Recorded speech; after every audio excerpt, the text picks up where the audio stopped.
மீண்டுமாய் வாசிப்போம். 2 நாளாகமும் 30ஆம் அதிகாரம் 9ஆம் வசனத்தை வாசிக்கலாம். நீங்கள் கர்த்தரிடத்துக்கு திரும்பினால் உங்கள் சகோதரரும் உங்கள் பிள்ளைகளும் தங்களை சிறைப்பிடித்தவர்களுக்கு முன்பாக இரக்கம் பெறுகிறதற்கும் இந்த தேசத்திற்கு திரும்புகிறதற்கும் அது ஏதுவாகும். உங்கள் தேவனாகிய கர்த்தர் கிருபையும் இரக்கமும் உள்ளவர். நீங்கள் அவரிடத்திற்கு திரும்பினால் அவர் தம்முடைய முகத்தை உங்களை விட்டு விலக்குவதில்லை. ஆக ஆண்டவரிடத்தில் திரும்பினால் முகத்தை அவர் விலக்குவதில்லை. முதலாவது மோசே தான் சீனாய் மலையில் மேல் ஏறி ஆண்டவரிடத்தில் ஒரு கேட்குறார் விண்ணப்பம். ஆண்டவரே, உம்முடைய மகிமையை எனக்கு காண்பித்தார்கள். அப்போ ஆண்டவர் சொல்கிறார், நான் எல்லாம் பண்ணுவேன், என் முகத்தை காண மாட்டாய். யாத்திரா 33:18 வாசிக்கும்போது, யாத்திரா 33ஆம் அதிகாரம் 18ஆம் வசனம், ஆனாலும் நீ அப்போ ஆண்டவர் சொல்கிறார் அடுத்த வசனத்துக்கு 20ஆம் வசனம், ஒரு வசனம் விட்டு, நீ என் முகத்தை காண மாட்டாய். அப்போ முகத்தை காண மாட்டாய். இங்கே இசைக்கியா சொல்லுகிறார், நீங்கள் திரும்பினால் கர்த்தர் தம்முடைய முகத்தை உங்களை விட்டு விலக்குவதில்லை. அப்போ முகத்தை கிருபை கிடைத்ததானால், ஆண்டவரே உம் கண்களில் கிருபை கிடைத்ததானால் உம்முடைய மகிமையை எனக்கு காண்பித்தார். ஆண்டவர் திரும்ப சொல்கிறார் இல்லையா, திரும்பினால் கர்த்தரிடத்தில் திரும்ப. இப்போ மல்கியாவின் புஸ்தகம் 3ஆம் அதிகாரம் 7ஆம் வசனத்தை வாசிப்போம். மல்கியா 3:7.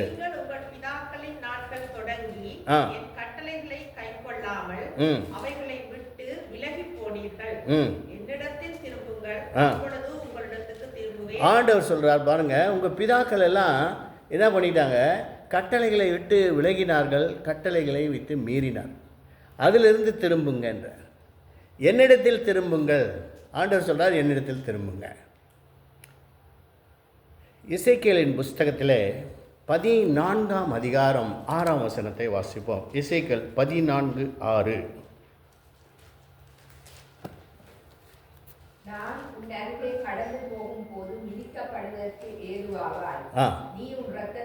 இல்லை 14:6 வாசிங்க.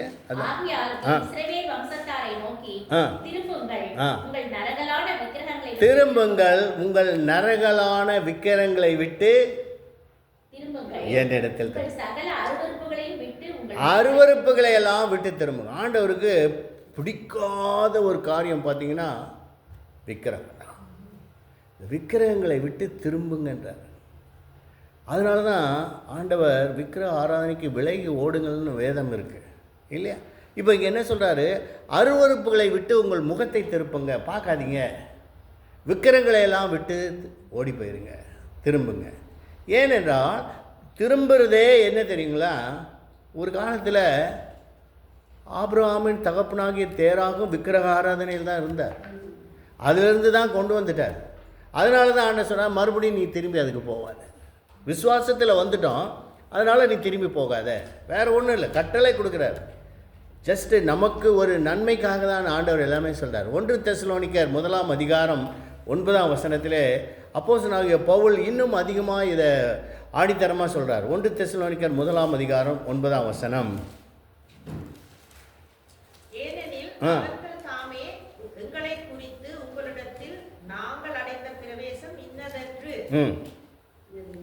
கரெக்டு, ஜீவனுள்ள மெய்யான தேவனுக்கு ஊழியம் செய்வதற்காக நீங்கள் விக்கிரகங்களை விட்டு தேவனிடத்துக்கு மனம் திரும்பினதையும். அப்போ எதை விட்டு மனம் திரும்ப சொல்கிறாரு பாருங்க, ஆண்டவர் தான் சொல்கிறார். ஏன்னா ஆண்டவருக்கு தெரியும், ஒரு காலத்தில் எல்லாருமே என்ன செய்தாங்க, விக்கிரக ஆராதனையில் தான் இருந்தாங்க. அதனால் அதை விட்டு நீ வந்துரு, அதை விட்டு தான் நீ மனம் திரும்பு ஆண்டவர். அதனால தான் சொல்கிறார். சகரியாவின் புஸ்தகம் 1ஆம் அதிகாரம் 3-4 வசனத்தை வாசிப்போம். சகரியா 1ஆம் அதிகாரம் 3-4 வசனங்கள். கொஞ்சம் சீக்கிரமாக வாசிங்க, யாருனாலும் எடுத்துங்க, வாசிங்க. நீ அவர்களை நோக்கி, சேனைகளின் கர்த்தர் உரைக்கிறது என்னவென்றால், என்னிடத்தில் திரும்புங்கள் என்று சேனைகளின் கர்த்தர் சொல்லுகிறார். அப்பொழுது நான் உங்களிடத்திற்கு, நீங்க என்னிடத்தில் திரும்பினால் நான் உங்களிடத்தில் திரும்ப. சிம்பிள். என்ன சொல்கிறாரு ஆண்டவர், விக்கிரத்தை விட்டு என்கிட்ட திரும்புங்க, என்கிட்ட திரும்பிங்களா, நான் உங்ககிட்ட. இப்போ ஆண்டவர் நம்ம பக்கம் திரும்பிட்டார்னா அதிசயங்கள் தான் நடக்கும். நம்ம என்ன நினைக்கிறோமோ எல்லாமே நடக்கும். ஏனென்றால் ஆண்டவர் சிருஷ்டிகர்த்தா, வானத்தையும் பூமியும் உண்டாக்கின தேவன். அவர் அதான் சொல்கிறாரு, நீ மாயையை பின்பற்றாத. அந்த மாயையை பின்பற்றுகிறவர்கள் கிருபையை போக்கடிச்சிடுறீங்க. அவைகளெல்லாம் மாயை. எது? விக்கிரங்கள் எல்லாம் மாயை. அவைகளுக்கு என்ன இல்லை, சுவாசம் கிடையாது, அதுக்குள்ளே உயிர் இருக்காது. அது படுக்க வச்சா படுக்கும், நிற்க வச்சா நிற்கும், உட்கார வச்சா உட்காரும். ஆனால் நம்முடைய தேவன் அப்படி இல்லை. அவர் ஜீவனுள்ள தேவன், என்றென்றைக்கும் ஜீவிக்கிற தேவன் இல்லையா? அதனால் ஆகதான் ஆண்டவர் ஒவ்வொரு காரியத்தையும் சொல்கிறார், நீ என்கிட்ட திரும்பு, என்னிடத்தில் திரும்புங்கள். வாசிங்க 4ஆம் வசனம் மறுபடியும் வாசிங்க. சகரியா முந்தின தீர்க்கதரிசிகள் அவர்களை நோக்கி உங்கள் பொல்லாத வழிகளையும் உங்கள் பொல்லாத கிரியைகளையும் விட்டு திரும்புங்கள் என்று சேனைகளின் கர்த்தர் சொல்லுகிறார் என்று கூப்பிட்டார்கள். அவர்களோ ஆனாலும் எனக்கு செவி கொடாமலும் என்னை கவனியாமலும் போனார்கள் என்று கர்த்தர் சொல்லுகிறார். ஆண்டவர் சொல்கிறார், வாங்க என்கிட்ட திரும்புங்கன்னு சொன்னேன், ஆனாலும் ஜனங்க கேட்கல இல்லை. ஆண்டவர் என்ன செய்கிறார்? அவருக்கு ஆண்டவருடைய விருப்பமே என்ன தெரியுங்களா? அவர் பக்கமாக நம்ம திரும்ப சொல்கிறார். அவர் பக்கமாய் நாம் திரும்பும் போது தேவன் நம் பக்கமாய் திரும்புகிறார். அதுதான் பெரியதான ஒரு கிருபை. ஆண்டவர் எப்பொழுதுமே நம்மை நோக்கி பார்க்கணும், அவருடைய முகம் நம்ம மேலே இருக்கணும் இல்லையா? பக்தி உள்ளவனை கர்த்தர் தமக்காக தெரிந்து கொண்டார். தேவன் என்ன செய்தார்? பரலோகத்திலிருந்து தேவனை தேடுகிறவன் உண்டோ என்று பார்க்க. சங்கீதம் 14:1 வாசிக்கும்போது, தேவனை தேடுகிற உணர்வுள்ளவன் உண்டோ என்று பார்க்க பரலோகத்திலிருந்து தேவன் மனுபுத்திரரை கண்ணோக்கி பார்க்கிறார். ஏன்னா ஜனங்கள்லாம் மாயை பின்பற்றி கொண்டு போகிறாங்க. அதனால தான் ஆண்டவர் சொல்கிறார், நீ மாயை பின்பற்றினா கிருபை உனக்கு இழந்து போகிற. அதனால் மாயையை விட்டுட்டு என்னிடத்தில் திரும்புங்கள், விக்கிரகங்களை விட்டு என்னிடத்தில் திரும்புங்க, உங்கள் பொல்லாத வழிகளை விட்டு என்னிடத்தில் திரும்புங்க. எசேக்கியேல் 18ஆம் அதிகாரம் 30ஆம் வசனத்தை வாசிப்போம். எசேக்கியேல் 18:30. ஆகையால் இஸ்ரவேல் வம்சத்தாரே, நான் உங்களில் அவனவன் வழிகளுக்கு தக்கதாக நியாயம் தீர்ப்பேன் என்று கர்த்தராகிய ஆண்டவர் சொல்லுகிறார். நீங்கள் மனம் திரும்புங்கள், உங்களுடைய எல்லா மீறுதல்களையும் விட்டு திரும்புங்கள், அப்பொழுது அக்கிரமம் உங்கள் கேட்டுக்கு காரணமாய். மீறுதலை விட்டு திரும்புங்க இல்லையா? ஜனங்க சொன்னா கேட்க மாட்டாங்க, மீறிடுவாங்க. மீறுதல்னா என்ன தெரியுமா? வயலேஷன். நம்ம கூட சமயத்தில் பார்த்துக்கிட்டே இருப்போம், எல்லோ வரும்போது உருன்னு 70லேருந்து 80 போயிடுவார். எப்படி? ஏன்னா ரெட்டு வந்துடுறதுக்குள்ளே போயிடலான்னு போனால் கடைசியில் டக்குன்னு எனக்கு முன்னாடி 2 பேர் அப்படி தான் கேமரா அடிச்சிச்சு. $400. அந்த ஒரு நிமிஷத்துக்கு பார்த்துட்டு எவ்வளோ கட்டினார்? $410, $450. சில இடத்துல லாஸ் ஆஃப் லைசன்ஸ்னு போடுறான். அதுதான் மீறுதல், வயலேஷன். அப்போ ஜனங்களும் என்ன பண்ணுறாங்க? தே ஆர் வயலேட்டிங் த லா. அதனால தான் ஆதாமின் மீறுதலுக்கு ஒப்பாயின்னு சொல்லப்படுறது. ரோமர் 5:14 வாசிக்கும்போது, ஆதாமின் மீறுதலுக்கு ஒப்பாய் மரணமானது. வாசிப்போம். அப்படி இருந்தும் மரணமானது ஆதாம் முதல் மோசே வரைக்கும் ஆதாமின் மீறுதலுக்கு ஒப்பாய் பாவம் செய்யாதவர்களையும் மரணம் ஆண்டு கொண்டது. ஆதாம் மீறிட்டார். என்ன மீறிட்டாரு? கட்டளையை மீறிட்டார். சாப்பிடாதன்னு சாப்பிட்டார், வேற ஒன்றுமே செய்யல. இதை புசிக்க வேண்டாம் என்று விளக்கின விருட்சத்தின் கனியை புசித்ததுனால மீறுதல் ஏற்பட்டது. அப்போ புரிஞ்சு கொள்ள வேண்டும், அண்டர்ஸ்டாண்ட் இல்லையா? இப்போ இதை விட்டு மீறுதலை விட்டு திரும்புங்க. ஆக யோனாவின் செய்தியை கேட்டு நினிவே மக்கள் என்ன செய்தார்களாம்? யோனாவின் சரித்திரம் 4ஆம் அதிகாரம் புஸ்தகம் 10ஆம் வசனத்தை வாசிப்போம். யோனா 4:10 என்ன சொல்கிறது என்றால், நீ பிரயாசப்படாததும் நீ வளர்க்காததும் ஒரு ராத்திரியிலே முளைத்ததும் ஒரு ராத்திரியிலே அழிந்து போனதுமான ஆமணக்குக்காக பரிதபிக்கிறாயே, வலதுகைக்கும் இடதுகைக்கும் வித்தியாசம் அறியாத 120,000 பேருக்கு அதிகமான மனுஷரும் அநேக மிருக ஜீவன்களும் இருக்கிற மகா நகரமாகிய நினிவேக்காக நான் பரிதபியாமல் இருப்பேனோ என்றார். பார்த்தீங்களா? அப்போ ஆண்டவர் சொல்றாரு, 125,000 பேர் ஜனங்கள் இருக்கிறாங்க, எல்லாருமே என்ன செய்துட்டார்கள்?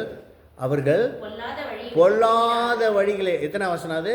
3:10. 3:10. 3:10. அவர்கள் தங்கள் பொல்லாத வழியை விட்டு திரும்பினார்கள். பொல்லாத வழியை விட்டு திரும்பினார்கள் என்று தேவன் அவருடைய கிரியைகளை பார்த்து தாம் அவர்களுக்கு செய்வேன் என்று சொல்லி இருந்த தீங்கை குறித்து மனஸ்தாபப்பட்டார்.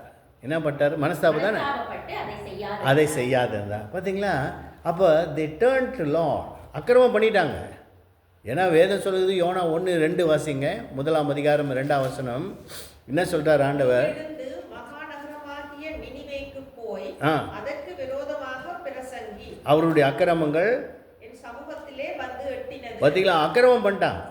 அந்த அக்கிரமம் தேவ சமூகத்தில் வந்து எட்டிருச்சு. ஆனாலும் என்ன பண்ணிட்டாங்க? தேவனிடத்தில் மனம் திரும்பிட்டாங்க, தன்னை தாழ்த்தினாங்க. உடனே ஆண்டவர் என்ன பண்ணார்? மனஸ்தாபப்பட்டு அதை செய்யாமல் விட்டுட்டார். இல்லையா? எப்போவுமே தேவனிடத்தில் திரும்பும்போது சாத்தான் விட மாட்டான். மனுஷங்க இப்போ ஈஸியாக பாருங்கள், இதுக்கு வாங்க, ஒரு பார்ட்டி வாங்கினா நிறைய பேர் வருவாங்க இல்லையா? இல்லை நம்ம மாலுக்கு போகலான்னா நிறைய பேர் வருவாங்க இல்லையா?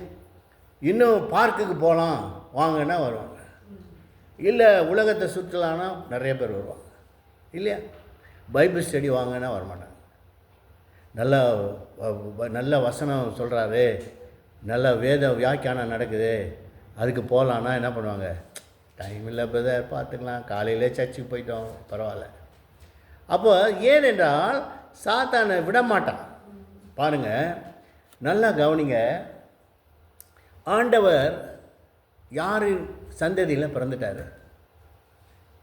தாவீதின் சந்ததி. அதனால தான் தாவீதின் குமாரன்.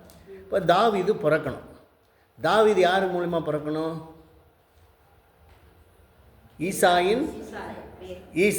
ஈசாய் யார்கிட்ட பிறக்கணும்? ஓபேத். அப்போ அவங்க ஓபேத் யார் மூலிமா பிறந்தார்? போவாஸ் மூலிமா பிறந்தார். போவாஸ்க்கு மனைவி யார்? ரூத். இப்போ இதை தடை பண்ணுறாங்க. யார் தடை பண்ணுறா? நகமி தடை பண்ணுறா. 1 சாமுவேல் புஸ்தகம் 1ஆம் அதிகாரம் 8ஆம் வசனத்தை ரூத் 1 சாமுவேல் ரூத் 1ஆம் அதிகாரம் 8ஆம் வசனத்தை வாசிப்போம். நகோமி தன் இரு மருமக்களையும் நோக்கி, நீங்கள் இருவரும் உங்கள் தாய் வீட்டுக்கு திரும்பி போங்கள். என்ன பண்ணுங்க? 2 பேரும் உங்கள் அம்மா வீட்டுக்கு போயிடுங்க. சொன்ன உடனே நம்ம ஜனங்க ஓடிடுவாங்க இல்லையா? அதில் அம்மா வீட்டுக்கு போனால் ரொம்ப சந்தோஷம். 2 அம்மா வீட்டுக்கு போங்கன்னு உடனே 2 பேரில் என்ன பண்ணிட்டா? ஓர்பால் என்ன செய்தா? ஒரு சத்தமிட்டு அழுதால், முத்தமிட்டு திரும்பினான். திருப்பினோன்னா இந்த அம்மா என்ன சொல்லுது? 9ஆம் வசனத்தை 10ஆம் வசனத்தை வாசி 15 வாசிங்க.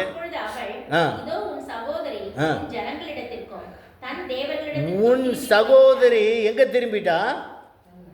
தன் ஜனங்களிடத்துக்கும் தன் தேவரிடத்திலே திரும்பிட்டா. எங்கே திரும்பிட்டா பார்த்தீங்களா? அவங்க மறுபடியும் பழைய ஊருக்கே போயிட்டாங்க. பழைய குருடி கதவை தாண்டி போயிட்டாங்க இல்லையா? தன் தேவர் இடத்துல போயிட்டான். ஆனால் இவன் என்ன சொல்கிறா பாருங்க. அதற்கு ரூத்து, நான் திரும்பி போவதை குறித்து என்னோட பேச வேண்டாம். நீ போகும் இடத்தில் நான் வருவேன், நீ தங்கும் இடத்திலே நான் தங்குவேன். உம்முடைய ஜனம் என்னுடைய ஜனம், உன்னுடைய தேவன் என்னுடைய. அங்கேயே ரட்சிப்பு வந்துச்சு. பார்த்துட்டிங்களா? அதனால தான். ஆனால் பிசாசு என்ன சொல்கிறான் பார்த்தீங்களா? 8ஆம் அதிகாரத்தில் திரும்பிப்போ. அதே 1ஆம் அதிகாரம் 8ஆம் வசனம் திரும்பிப்போ, 9ஆம் வசனம் திரும்பிப்போ, 10ஆம் வசனம் திரும்பிப்போ, 11ஆம் வசனம் திரும்பிப்போ. 4 முறை திரும்பிப்போன்ட்டான். இவன் திரும்பவே இல்லை. அதனால தான். ஏனென்றால் சாத்தான் திரும்பிப்போன்னு சொல்லிடுவான் இல்லையா? சில பேர் நிறைய பேர் இப்போ இந்தியாவில் கூட சொல்லுவாங்க, பாஸ்டர் சர்ச்சுக்குன்னு கிளம்புனோம் பாஸ்டர், என்னான்னு தெரில, வயிறு ஒரு மாதிரி பண்ணிச்சு, திரும்பி போயிட்டோம். மண்டை லைட்டாக அடிக்கிற மாதிரி திரும்பிட்டோம். அப்போ நிறைய பேரை சாத்தான் என்ன செய்கிறான்? திரும்ப சொல்கிறான். ஆனால் ஆண்டவர் சொல்கிறார், என்கிட்ட திரும்பி வா இல்லையா? உன்னத பாட்டு 6ஆம் அதிகாரம் கடைசி வசனத்தில், சூலமத்தியே என்னிடத்தில் திரும்பி வான்றார். வாசிங்க. திரும்பி வா இத்தனை தாட்டி சொல்கிறாரு. வாசிங்க. திரும்பி வா சூலமுத்தியே நீ திரும்பி வா. உன்னத பாட்டு 6ஆம் அதிகாரம் கடைசி வசனத்தை பாருங்க. 13. திரும்பி வா. ஆ சூலமித்தியே, ஆ. நாங்கள் உன்னை பார்க்கும்படிக்கு திரும்பி வா, திரும்பி வா. எத்தனை முறை பார்த்தீங்களா? திரும்பி வா, திரும்பி வா, திரும்பி வான்ற. அப்போ ஆண்டவர் வந்து என்ன சொல்கிறாரு? என்னென்னத்தை விட்டு திரும்ப சொல்கிறாரு? முதலாவது, விக்கிரங்களை விட்டு தேவனிடத்தில் திரும்புங்கள். அக்கிரம கிரியைகளை விட்டு என்னிடத்தில் திரும்புங்கள். நரகலான விக்கிரங்களை விட்டு என்னிடத்தில் திரும்புங்கள். இல்லையா? பொல்லாத வழிகளை விட்டு என்னிடத்தில். எரேமியா 14ஆம் அதிகாரம் 6ஆம் வசனத்தை வாசிப்போம். எரேமியா 14:6.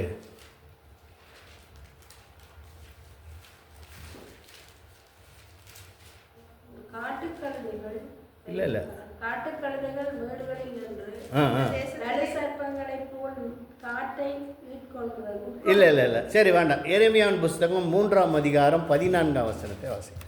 எரேமியா 3:14. ஒருத்தர் 22 வாசிக்கும். எரேமியாவின் புஸ்தகம் 3ஆம் அதிகாரம் 14ஆம் வசனம். சீர்கெட்ட பிள்ளைகளே திரும்புங்கள் என்று கர்த்தர் சொல்லுகிறார். நான் உங்கள் நாயகர். நான் உங்களை ஊரில் ஒருவனும் வம்சத்திலே 2 பேருமாய் போ. சீர்கெட்ட பிள்ளைகளே திரும்புங்கள்னார் இல்லையா? 22ஆம் வசனத்தில் சீர்கெட்ட பிள்ளைகளே திரும்புங்கள், உங்கள் சீர்கேடுகளை குணமாக்குவேன். பார்த்தீங்களா? சீர்கெட்டு போச்சு இல்லையா? சொல்கிறான், பையன் கெட்டு போயிட்டாங்க, பொண்ணு கெட்டு போயிடுச்சு, பையன் கெட்டு போயிடுச்சு. அப்போ திரும்புங்கன்றார் ஆண்டவர். சொல்கிறார் சீர்கெட்ட. சில பேர் ஆண்டவர்கிட்ட வருவாங்க. எதுக்கு வருவாங்கனாக்கா, நாங்கள் இந்தியாவில் இருக்கும்போது பயங்கரமான செய்வன கட்டு, மாந்தரிகம், சூனியம், பில்லி சூனியம், பிசாசு பிடிச்சி அலக்கழித்து கொண்டாடுவாங்க. கொண்டாந்து நாங்கள் ஜெபம் பண்ணோன்னு போயிடும். ஈஸியாக போயிடும். பிசாசில் ஒரு பிரச்சனை இல்லை, செய்வன கட்டெல்லாம் ஓடிடும், சொன்னோடனே போயிடும். இவங்க என்ன பண்ணுவாங்க? அடே ரொம்ப சிம்பிளாக போயிடுச்சே, பரவாயில்லன்னு மறுபடியும் என்ன பண்ணுவாங்க? பழைய வேலையை ஆரம்பிப்பாங்க. அப்போ பிசாசு என்ன செய்யுமா? தான் விட்டு போன இடம் வெறுமையாக்கப்பட்டு ஜோடிக்கப்பட்டு இருக்கிறதை கண்டு தன்னிலும் பொல்லாத 7 பிசாசுகளை மறுபடியும் கூட்டும். ஏன்னா பேய் மட்டும் எப்பவுமே ஆளுங்களை கூட சேர்த்திக்கும். மனுஷங்க தான் தனித்தனியாக இருப்பாங்க, பேய்ங்க ஒன்றா இருக்கும், ஒத்துமையாக இருக்கும். 7 பிசாசை ஒன்றா கூட்டின்னு வந்துடும் இல்லையா? நம்பங்க தான் 2 பேர் 3 பேர் சேரவே முடியாது. ஆனால் பேய்ங்க எல்லா 7 பேயும் ஒன்றும் லேகியோன்னா இன்னும் நிறைய பேய்ங்க ஒன்றா சேர்ந்துக்கும். அதுக்கு தான் லேகியோன்னு பேர் இல்லையா? நாங்கள் அநேகராக இருக்கிறதுனால என் பேர் லேகியோன்னு சொன்னான் இல்லையா? அப்போ நல்லா புரிஞ்சுக்கோங்க. இவங்க அதனால தான் முன்னிலைமை காட்டிலும் பின்னிலைமை மோசமாகிடும். திரும்பி பிசாசு வந்து திரும்பி வந்துடும். அதனால தான் ஆண்டவர் சொல்கிறார், நீ ரொம்ப கேர்ஃபுல்லாரு, பிசாசுக்கு கேர்ஃபுல்லாரு, பிசாசுக்கு இடம் கூடாதுருங்கள் இல்லையா? ஏன்னாடா சாத்தான் சும்மாவே இருக்க மாட்டான். ஏன்னா நம்ம எல்லாம் தாத்தா பாட்டிங்கள்லாம் எங்கே இருந்தவங்க? விக்கிர ஆராதனை இருந்தாங்க. ஒருவேளை உங்கள் பாட்டியோ தாத்தாவோ என்ன பண்ணியிருக்கோம்? எங்கேயாவது போய் யாருக்காவது நேர்ந்துருப்பாங்க. எனக்கு ஒரு பேரன் பிறந்தா அந்த பேரனுக்கு மொட்டை அடிக்கிறேன், கோழி வெட்டுறேன், கடா வெட்டுறேன், ஆடு வெட்டுறேன், இது பட்டுறேன்னு வேண்டியிருப்பாங்க இல்லையா? இவர் திடீர்னு இயேசுவையே திரும்பி வந்திருப்பார். ஆனால் அது என்ன பண்ணோம்? நாடா நமக்கு ஒரு கடா பாக்கி இருக்குதே, ஒரு கோழி பாக்கி இருக்குதே, யாரோ வெட்டலையே, யார் கணக்கில் எடு? அவர் இவர் இப்போ பெரியவராகி வளர்ந்துட்டாரு. பிசாசு கணக்கு கேட்டே இருப்பான், விடமாட்டான். அதனால தான் பல பிரச்சனைகள் வருது, எனக்கு தெரிய மாட்டேங்குது இல்லையா? பிசாசுங்க சாதாரணமாக விடாது, சும்மாவே விடாது. ஏன்னா நாங்கள் பல விதமான அனுபவப்பட்டிருக்கிறோம். அதனால தான் ஆண்டவர் சொன்னால் நீ போனால் திரும்ப. சிலர் அதனால தான் இங்கே என்ன சொல்கிற பாருங்க, எரேமியாவின் புஸ்தகம் 3ஆம் அதிகாரம் 10ஆம் வசனத்தில் சிலர் கள்ளத்தனமாய் மனம் திரும்பினார். அவனுடைய சகோதரியாகிய துரோகி கள்ளத்தனமாக திரும்பினாலே அன்றி முழு இதயத்தோடு என்னிடத்தில் திரும்பல, திருட்டுத்தனமாய் திரும்பினாங்க. ஏன்னாக்கா they want some benefit from God. ஆண்டவர்கிட்ட ஏதாவது ஒரு நன்மையை பெற்றுக்கணும். நன்மையை பெற்றுட்டா போயிட மாட்டாங்க. சில பேர் கல்யாணம் வரணும், கல்யாணத்துக்காக வருவாங்க சர்ச்சுக்கு. கல்யாணம் ஆயிடுச்சுன்னா அந்த பக்கமே திரும்பி பார்க்க மாட்டாங்க. எங்களுக்கெல்லாம் வருவாங்க பாஸ்டர். சில பேர் பாஸ்டர் செத்துட்டாங்க, இவர் சர்ச்சுக்கே போக மாட்டார். அங்கெல்லாம் இந்தியாவில் வந்து சர்ச்சு மெம்பர்ஷிப் இருந்தால் தான் சாவு எடுப்பாங்க. இவர் எங்கே சர்ச்சுக்குமே போகல, இருக்கிறப்பெல்லாம் சினிமா ட்ராமா அங்கே எங்கே சுற்றி தெரிஞ்சிருந்தார். திடீர்னு ஆடிக்கு ஒரு தாட்டி அம்மாவாசை ஒரு தாட்டி போவார். இவர் பேரே என்ன எதில் இல்லை, ரெக்கார்டு லிஸ்ட்லேயும் இல்லை. இப்போ இறந்துட்டார், புதைக்கிறதுக்கு யாரை கேட்டாலும் வரமாட்டான்.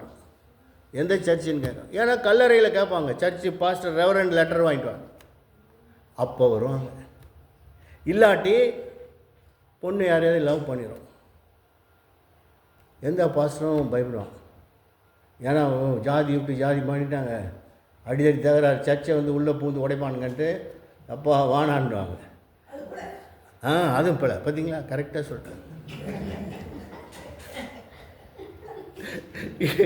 இப்படி இப்படி இதுக்காக தான் திரும்ப இவங்கள தான் ஆண்டவர் சொல்கிறார், கள்ளத்தனமாய் திரும்பினாலே அன்றி முழுதத்தோடு என்னிடத்தில் இல்லையா. அப்போ அதனால்தான் ஆண்டவர் சொல்கிறார், என்னிடத்தில் திரும்புங்கள், பொல்லாத வழிகளை விட்டு திரும்புங்க, உங்கள் அக்கிரமங்களையெல்லாம் விட்டு திரும்புங்க இல்லையா, எல்லாவற்றையும் சீர்கேட்டை விட்டு என்னிடத்தில் திரும்புங்க. நீதிமொழிகள் 1ஆம் அதிகாரம் 23ஆம் வசனம், என் கடிந்து கொள்ளுதலுக்கு திரும்புங்க. வாசிங்க, நீதிமொழிகள் 1:23. என் கடிந்து கொள்ளுதலுக்கு திரும்புங்கள், இதோ என் ஆவியை உங்களுக்கு அருள்வேன், என் வார்த்தைகளை உங்களுக்கு தெரிவிப்பேன். கடிந்து கொள்ளுதலுக்கு திரும்புங்க. ஆண்டவர் வந்து கடினமாக பேசும்போது சில பாஸ்டங்க வந்து ஃபுல்லாக நானே கடினமாக தான் பேசுவேன். எங்கள் இந்தியாவில் கவலைப்பட மாட்டேன். எல்லாம் சொல்லுவாங்க, பாஸ்டர் இப்படி பேசுனீங்களா யாரும் தசமாக கொடுக்க மாட்டார், காடிக்க போட மாட்டார். கவலையே போடாது. அது மாதிரி ஆளுங்களாம் வேணாம் இல்லையா. யாருக்காக போடுறான்? நமக்கு போடல, ஆண்டவருக்கு கொடுக்குறாங்க. நல்லது செஞ்சால் பரவாது வர போகிறாங்க, இல்லையா விட்டுருங்க அவங்கள, கவலையே போடாதீங்க. சாத்தான் பார்த்துக்குவோம் அவங்களெல்லாம் இல்லையா. அப்போ நல்லா நாம் வேதத்தை அறிந்து கொள்ளும். ஆண்டவர் சொல்கிறார், கடிந்து கொள்ளுதலுக்கு திரும்புங்கள், என் ஆவியை உங்களுக்கு. இன்னும் 2-3 வசனங்களை பார்த்து நாம் முடிப்போம். ஓசியாவின் புஸ்தகம் 14ஆம் அதிகாரம் 2ஆம் வசனத்தை வாசிக்கலாம். ஓசியா தீர்க்கதரிசியின் புஸ்தகம் 14:2. எப்படி திரும்பணுன்றார் பாருங்களேன். வார்த்தைகளை கொண்டு கர்த்தரிடத்தில் திரும்புங்கள். வாசிங்க, ஓசியா. வார்த்தைகளை கொண்டு கர்த்தரிடத்தில் திரும்புங்கள், அவரை நோக்கி தேவரீர் எல்லா அக்கிரமத்தையும் நீக்கி எங்களை தயவாய் அங்கீகரித்தருளும், அப்பொழுது நாங்கள் எங்கள் உதடுகளின் காளைகளை செலுத்துவோம். பார்த்தீங்களா, வார்த்தைகளை கொண்டு திரும்புங்க. நிறைய பேர் சாட்சி சொல்லுவாங்க, பாஸ்டர் யாருமே எங்களுக்கு சொல்ல, யாரும் எங்களை மதம் மாறுன்னு சொல்ல இல்லையா. ஆனால் இந்த பைபிளை வாசித்தோம் பாஸ்டர், இந்த பைபிளில் கர்த்தர் எங்களோடு பேசுகிறார். இந்த வார்த்தைகளை கொண்டு மனம் திரும்பும். அதுதான் தேவன் எதிர்பார்க்குறார். Turn to God by the word of God. தேவனுடைய வார்த்தைகளின்படி திரும்ப. இப்போ அந்த வசனம் உங்களை திருப்பி கொண்டு வரும், வார்த்தைகள் திருப்பி கொண்டு வரும். அதனால தான் ஆண்டவர் சொன்னார், வார்த்தைகளை கொண்டு என்னிடத்தில் திரும்புங்கள். கடைசியாக 2 வசனத்தை வாசி நாம் முடிக்கலாம். மத்தேயு எழுதின சுவிசேஷம் 3ஆம் அதிகாரம் 2ஆம் வசனத்தை வாசிப்போம். அப்போ 1 வாசிங்க. மனம் திரும்புங்கள். அந்நாட்களில் யோவான் ஸ்நானன் யூதேயாவின் வனாந்தரத்தில் வந்து மனம் திரும்புங்கள், பரலோக ராஜ்யம் சமீபித்திருக்கிறது என்று பிரசங்கம் பண்ணினார். மனம் திரும்புங்கன்றார். வேற ஒன்றுமே திரும்பாதீங்க, உங்கள் மனசை மாத்திரம் இல்லையா. மனம் திரும்புங்கள், பரலோக ராஜ்யம் சமீபமாக இருக்கிறது. இயேசு வரப்போறாருறதுக்கு 8ஆம் வசனத்தை வாசிப்போம். மனம் திரும்புதலுக்கு ஏற்ற கனிகளை கொடுங்க இல்லையா. அதனால்தான் ஆண்டவராக இயேசு உலகத்தில் வந்தபோது அவர் முதலாவது வாய் திறந்து சொன்ன வார்த்தை மத்தேயு 4:17 வாசிப்போம். அது முதல் இயேசு மனம் திரும்புங்கள், பரலோக ராஜ்யம் சமீபித்திருக்கிறது என்று பிரசங்கிக்க தொடங்கினார். பார்த்தீங்களா, ஆண்டவர் பிரசங்கம் பண்ணும்போதே he started preaching. டர்ன், என்னிடத்தில் திரும்புங்க, என்னிடத்தில் திரும்புங்கள், அப்போது உங்களிடத்தில்.